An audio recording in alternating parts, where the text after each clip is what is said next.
One, two, three, four.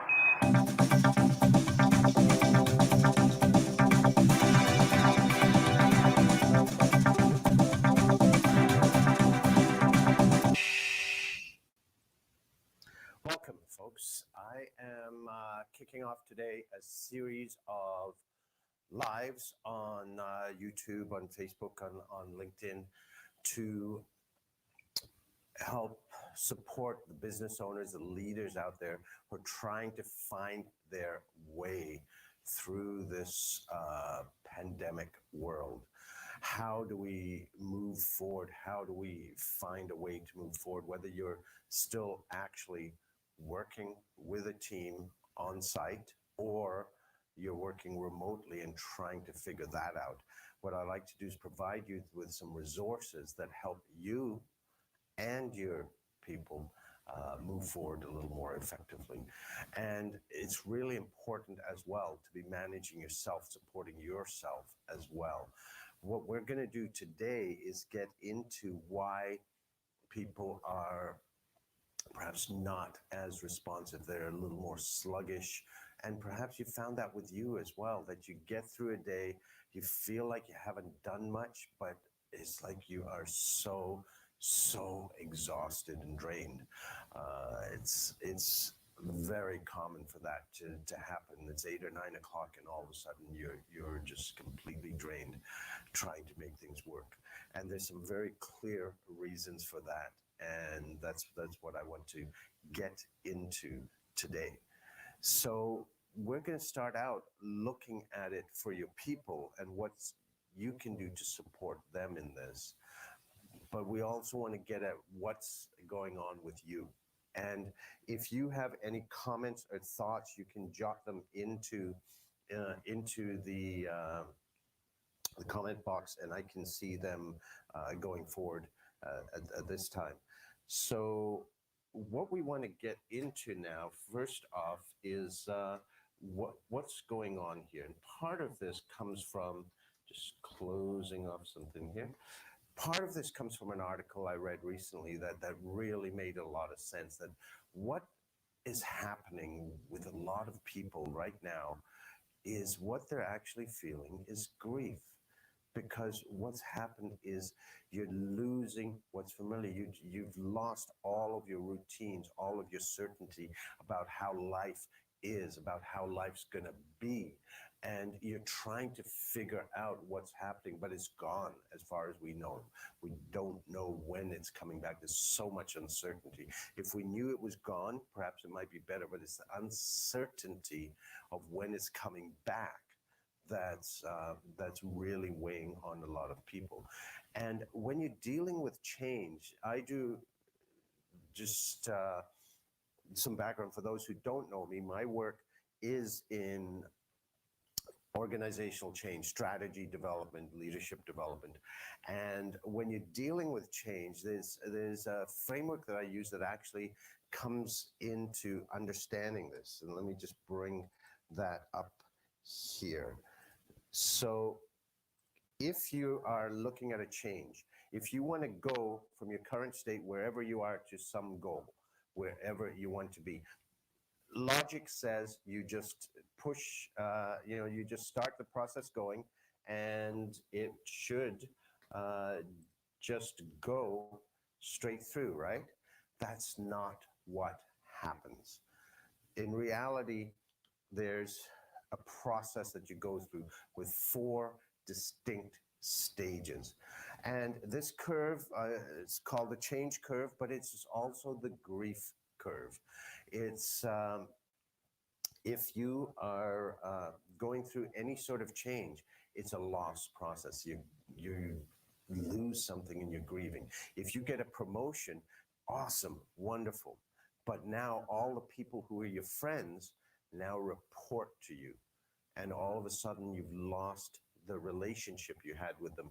You have to find a new way of doing things. So even good change can be a loss experience. And so when we're dealing with change in organizations, we look at this in terms of how people deal with the change. And this is very subjective. Everyone's individual. I mean, have you ever had the experience where uh, you have the same change happening, and one person on one side you're just going, oh, okay, no problem, and this person on the other side is having a nervous breakdown? It's the same change, the same situation. You've got the same job people have, and yet the response is individual. So when you're looking at this, don't think about your whole team responding this way or your organization. Each person, you've got to think about where they are. And right now, we're going through a change process, and it is a loss, huge amount of loss. And so there's a grief process that's going there. So it's useful to know what these stages are, because if you just push your team or push yourself before you've had a chance to work through this, you are going to create a lot more problems than if you can actually make the time to work through this. In my work, normally I use the term soul engineering, about how do you bring your heart, your soul, or the heart and soul of everyone you work with into work. And that comes from you caring about them as a person, what they want, and enabling that and supporting that in a way that they get what they want, you get what you want. Right now, you as a leader are being called on to really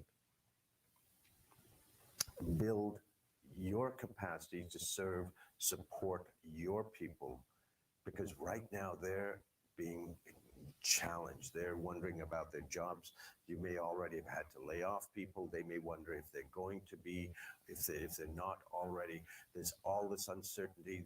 A lot of people don't know how to work from home. They don't know how to use Zoom or go to meeting. There's all these things that they don't know, and they're really lost. They need a lot of support.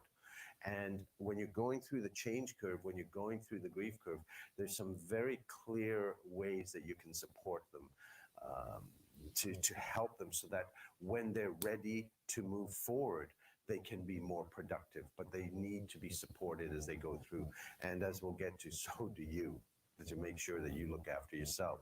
So if we were to take a look at that same curve, the 4 stages that you're going through. The first stage is denial. This is like you announce a change and people go, yeah, that's fine. They smile and nod and they go back to doing things the way it's always been done. The way I look at this, it's in North America, perhaps in some parts of Europe even up to the day before the World Health Organization declared that this was a global pandemic. Here in Canada, we were aware of it, maybe taking some minor precautions, but for the most part, we were going forward with business as usual. I'd started, for the meetings and events industry, I'd started noticing that some events were starting to be canceled or postponed. I'm very involved in the dance community and doing things like salsa and swing, and I started talking to some of the people involved there that they may need to stop having practices and social events, because it was, those are large numbers of people interacting with many people there. And even the day before, they really weren't believing me about this, but I'd already seen what was starting to happen in the meetings and events industry. And then when WHO declared that it was a global pandemic, boom, within the next 24 hours, meetings, conferences, everything canceled en masse. And so the way you know someone's in denial is they just keep going on doing the things this is the way they've always done them. That's happening now, and across Canada, all of the provinces have declared a state of emergency, but there are still people who are hanging out, having gatherings at parks and beaches and such. And the province I'm in has had to bring in $1,000 fine.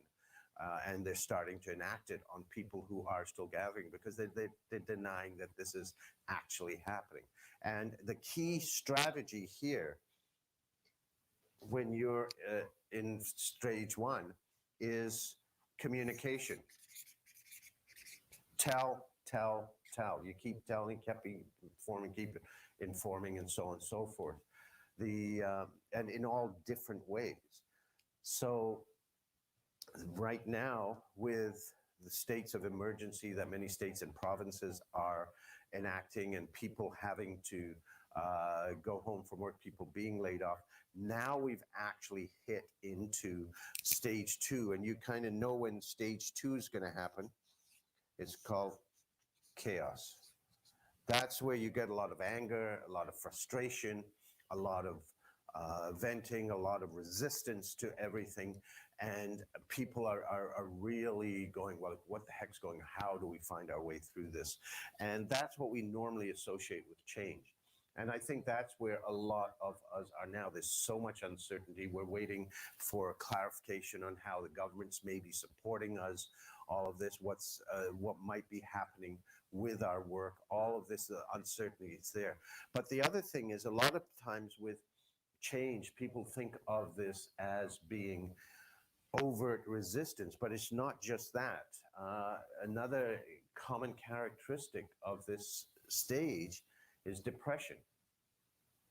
Carl Jung said, depression is anger turned inwards because we have no one to take it out on. There now are many people who are self-isolating. Maybe they're with their family, some are alone, that have no support. They've lost all of these areas. And this is a real, I believe, a danger here when you get into this, because they can sink. What were the stats before this? A third of our population in North America suffer from depression or mental health, sorry, not depression, but mental health challenges. So at least a third might be vulnerable to this, and I think it could be a lot more that are here, that have that uncertainty. So as opposed to trying to move forward and get things done to get it done, there's a different strategy that's required for leaders here. If you're owning a business, if you're leading a team or an organization. And whereas here was communicate, tell. Once you're in phase two, what you got to do is you basically have to shut up and listen. People need to vent. They need to be able to get their stuff out. And you're not going to move up this curve until you've had that chance to do that. Because right now there's so much frustration, there's so much uncertainty. And I know you don't have answers any more than others, but sometimes all they need is to be heard. I don't know how many times I've had someone come to my office when I'm in an organization and they're going, well, Joe down the hall did this, and I'm going, okay. I hear them out and I go, okay, so this is what you tell me. This is what happened, this and this is going to impact this and this, right? So what would you like me to do? And they go, well, this, blah, blah, blah, blah, blah, blah. Okay. All right, so you're saying this happened and this happened and this is going to impact this. What would you like me to do? And they go, well, nothing really, but I just need to get it off my chest. We need to be able to vent. Sometimes, with times like this, it may be, if there are EAP programs available, you may need that. If not, some people may need to reach out to professional help, to a coach, to a counselor, to support them. But sometimes it's just to be able to listen.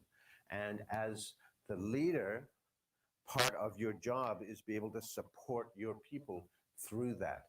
People used to say, oh, we have a home life, we have a work life, keep them separate, deal with it. Wrong.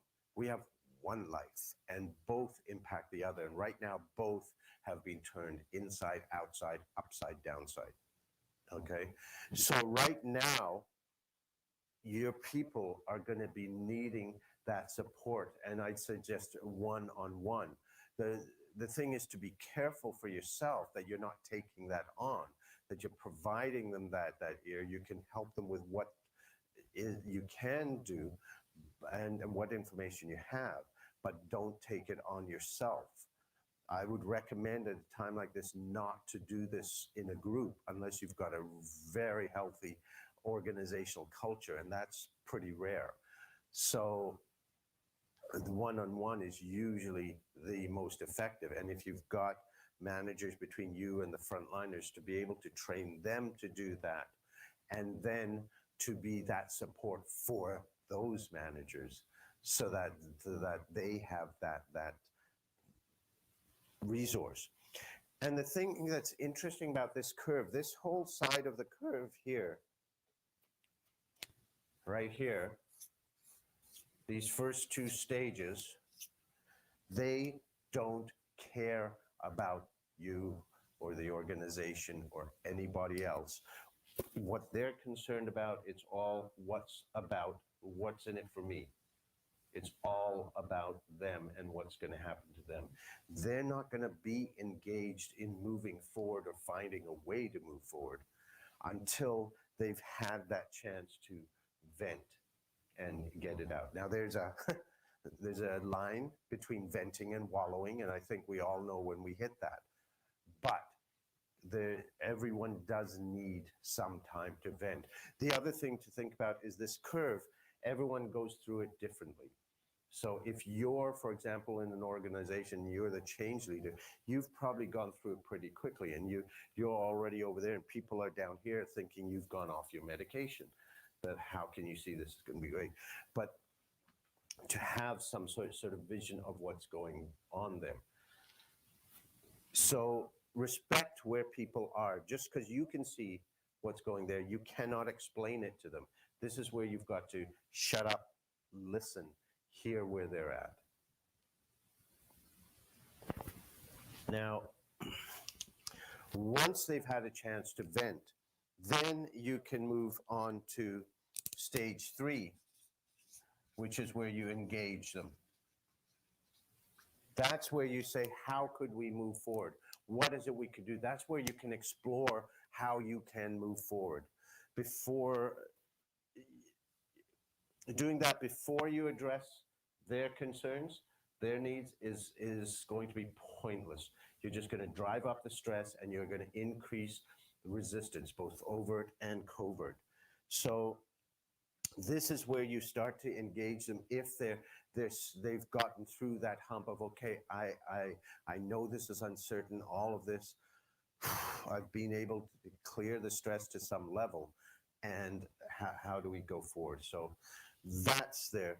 And then, ideally we will get to a point, at some point, where we get to celebrate. Where we've found our way through this, where things are working. Let's not even deal with getting through the pandemic. There's too many questions there. But maybe where you found a way to actually work effectively in whatever conditions you have. If you've got limited staff coming in, if you've got, if you're working remotely from home, and so on. So you've found those new operations.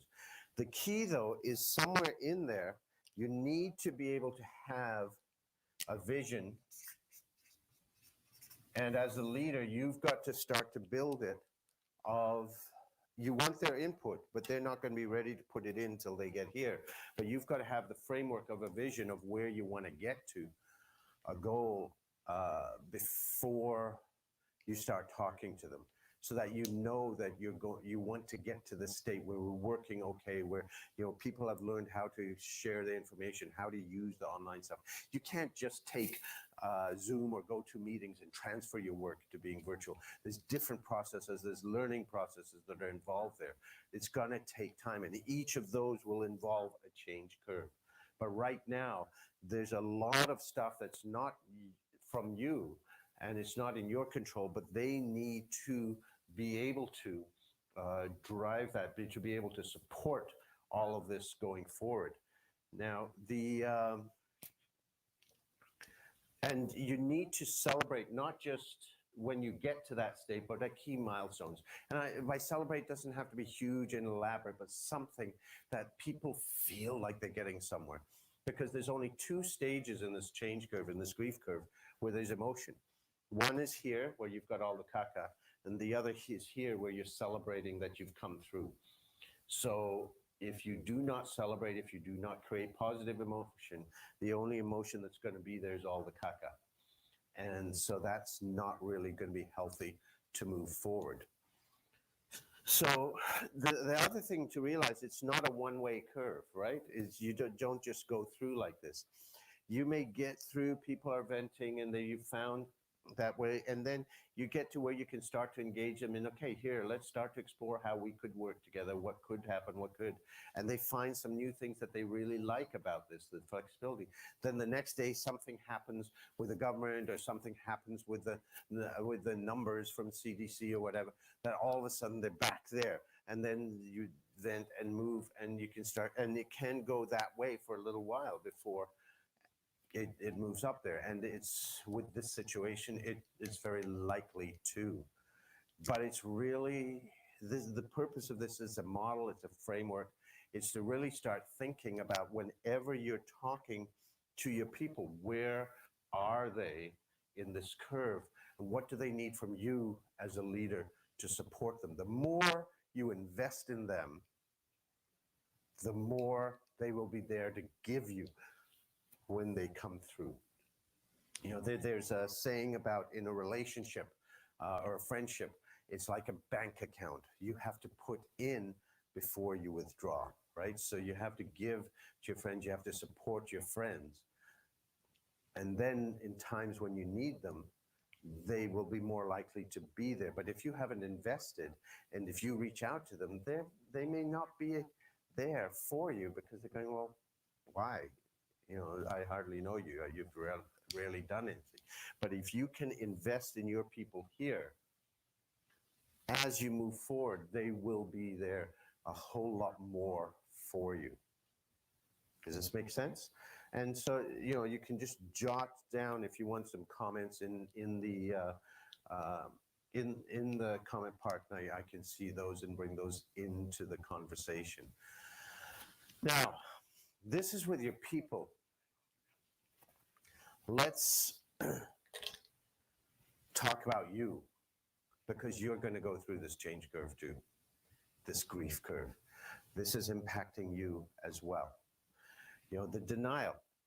A lot of businesses just kept going as they were going, and didn't see that this was going to be needed. And then there was, then a lot more got shut down. The United States went into initially a 15-day lockdown, self-isolation, quarantine, whatever you want to call it. And they were talking about coming out at Easter. Well, and then they realized, that's when they've moved in, they realized what really was going on, that 30 more days anyway, at least, is required, and more businesses are required to shut down.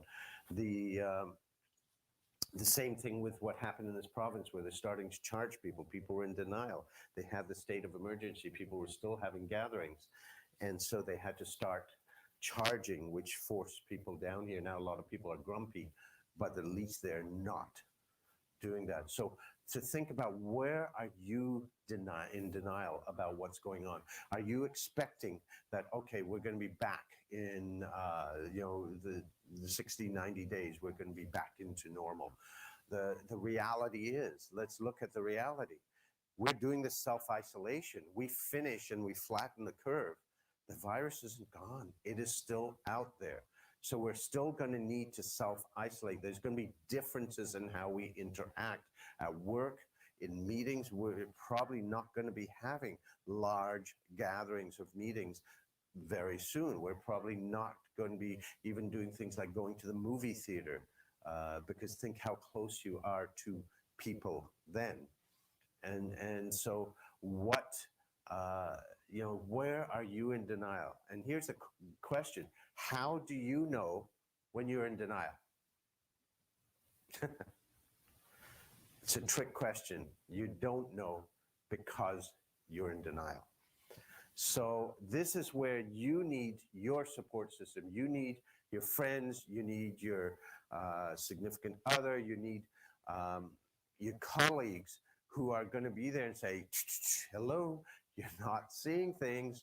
You're just acting as if nothing's changing. You need to recognize this is happening. What support systems do you have? Do you have, um, do you have a significant other? Do you have colleagues? If you're the business owner, it's sometimes hard to get that from the managers who report to you and the people who report to you. So do you have other people, other entrepreneurs who can be that support? Do you have a coach? Do you have a counselor that can challenge you? Say, wait a minute, let's take a look at this. What's really going on here? Because the thing is, you don't know you're in denial because you're in denial. Okay? Second thing here is this chaos, the frustration, the anger, the upset that, you may be going through that. But again, if you're the boss, it's often difficult to share that in most organizations with your people. How do you do that? How do you vent? Again, this is where you need your support system, whether it's friends or a significant other or whatever. To have a buddy, this is where you use your lifeline and you call up and say, look, we are gonna, well, I used to say we're gonna go for coffee or beer. We're gonna go have a Zoom call and I'm going to vent. You're not gonna say a thing, you're not gonna fix a thing, you're not gonna give me advice, you're just gonna sit there and smile. And I'm just gonna bleh. I'm gonna have verbal diarrhea and I am going to just vent and I gotta get this out. And then we'll smile and hang up and move on. Who do you have that you can call to do that? It could be like, say, as I say, be friends, colleagues, it could be a significant other, it could be a coach, it could be a counselor, yourself. Whatever it is, what resources do you have so that you can deal with that, so that you can be an asset and a resource to your people? Another resource there for this, if you're in a pinch where you don't have anyone right there, is to get a scribbler, a notepad. And what I recommend is one of the coil-bound scribblers. I think I have one right here. So just one of these coil-bound scribblers. And what you do is you write out all the things that you're frustrated about, everything. You just get it out there. If you're ticked off at someone, whether it's the government or this or that, or whatever, you just write it out, put all the four-letter words, everything that's running through your head anyway, get it out, get all the fears, get all things out, take all the pages you want. If you think you got a lot, go buy a 300-page scribbler. Then when you're done, take those pages, this is why we want a coil-bound scribbler, and you rip them out and you tear them to pieces and throw them away. If you want to, if you've got a fireplace, you can drop them in the fireplace. This is powerful. It's a cathartic thing. It gets it out of your head and just gets it out, just like venting with a friend. So just to recap on this, like I say, I find it the grief curve, change curve, a very useful model, and especially right now with what we're going through, to think about where are your people in each of them. Don't think of them as a group. Each one, where are they? Some may still be in denial. Some may be just in this, what's happening. Some may have found a way to work through and say, okay, how do we move forward? You need to, as a leader, respond to each person differently about this and find a way forward. What you want to do is support them in moving up to where you are, your vision of where you're working a whole lot more effectively. Now, the other piece is to be aware for yourself. I mean, I've used this model for decades now, and there are times I just sort of happen to pull open a drawer and it's there, and it's like, oh, that's where I am. Time to call a friend, because I've been irritated and annoyed, and I realize, I'm here. To have that support system so people can call you on it when you're in denial, and that you can that you can vent with when you're in phase two and quadrant two, and then perhaps to bounce off ideas with them on how to move forward. The more resourceful you can be, the more you can be there to support your people so that they will be a whole lot more engaged. They know you've got their back when it's time to move forward, because there's so much to learn. How do you work remotely? How do you interact with your all the, not just your people, but the customers, suppliers, all of that? How do you find new ways to move forward? There's a lot of things to figure out, but they cannot do that until they get through these two stages.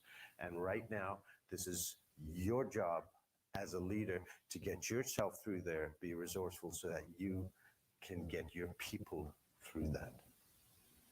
So I'm going to be doing these 2 or 3 times a week on different key topics that are really high leverage points for where you are now. If you are a business owner, a leader that's trying to figure your way through. Next week, I believe on Monday, I'm going to be doing a live on how do we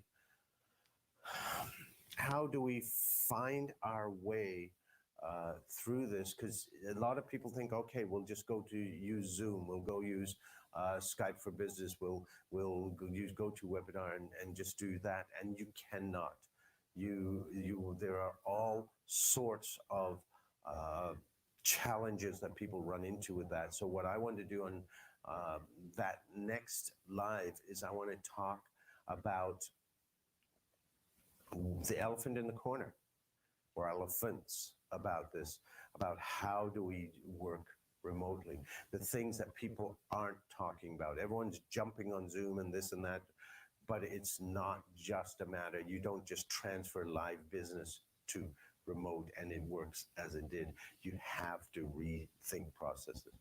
And as we move forward in this, I want to talk about some opportunities that are actually here if you're ready to take advantage of them, because this disruption has really created the potential for you to really revolutionize things for your business going forward. So thank you, and drop me a line. Also, I did want to give you a couple of resources with, in terms of this, this whole issue of working through this. Another resource I wanted to provide to you is I have, with what's happened, I've made my full Mindfulness 101 program, which is a huge set of tools to take you from zero to be able to shut off that head chatter, the self-talk, the monkey mind that goes on, to really allow yourself to be much more resourceful, get yourself out of the fight or flight response, be present and explore mindfulness so that you can be more resourceful. I've made it available for free because of this situation. All you have to do is go to the website here, 2020presence.com, enter the coupon code COMMUNITY, and you can access it for free. Please feel free to pass this on to anyone you feel would be able to use this, because it's I want to make sure that this is accessible to everyone who really needs it in this time. So I've also created a page on LinkedIn. If you find my profile, Ravi Tangri, you'll find it connected to that on working and meeting remotely, because having remote meetings, again, there's a huge challenge. You can't just stick a speaker up there. You can't on video and have a talking head for an hour. People aren't going to be engaged. You have to find new ways. There are processes you can use. You can't just stick people, a bunch of people on a Zoom call and expect to figure things out the way it used to be in a live meeting. But there are processes that you can use to make this work. You can also find some more resources on my website at ravitangri.com. That's RAVITANGRI.com. And please feel free to drop me a note, drop me a line with any questions, any thoughts, any topics you would like to see covered. We'll see you next week. Enjoy your weekend and stay safe. Bye-bye.